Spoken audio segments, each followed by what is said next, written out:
And welcome back to the Sports News. Today I am joined by Mike Lipp, Athletic Director at Madison West High School. Mike, thanks for joining us here today. Thanks for having me. It's a real pleasure to be here. Enjoy it. So with Athletic Director, what's the benefit or some of the advantages of having school sports or being able to have a multitude of sports for student athletes to play and partake in? Well, I'm a longtime educator, and I firmly believe the most important thing we teach in schools is citizenship. And I think that there's lots to be gained, much to be gained from playing on sports, on team sports. It's more than winning and losing. Sacrifice of individuals and their families, doing things for a greater good, a team good, a concept like that, will carry kids through life, into life. Also, many of our sports are lifelong sports. Think about tennis, swimming, golf. And the sooner kids get involved with those kind of activities, the better. You know? And Madison West has a wide variety of different sports that their students can play and partake in and, obviously advance in.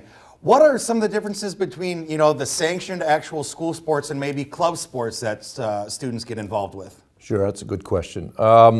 We're big enough that we participate in every one of the 23 sports that the state organization sponsors. We also have about 8 or 10 other sports through our club programs. So big differences between, say, high school programs and club activities would be we have accountability with grades and attendance.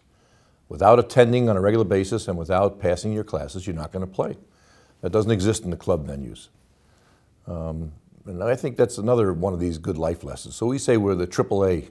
You want athletics, you have to have attendance and academics. So, yeah, keeping the student athletes, accountable, so you're not only making good athletes, but, good people, hopefully, after they leave you guys. Right, good people, citizens again, citizenship.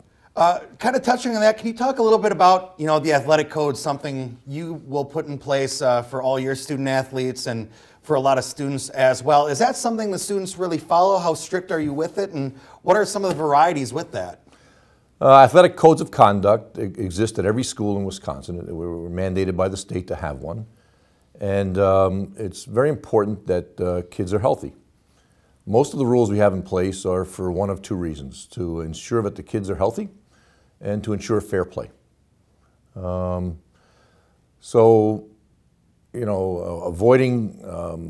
alcoholic beverages at the age that our kids are, avoiding other illicit drugs, unprescribed anabolic steroids, or recreational use of regular pharmaceuticals are all detrimental to your health. It's clear.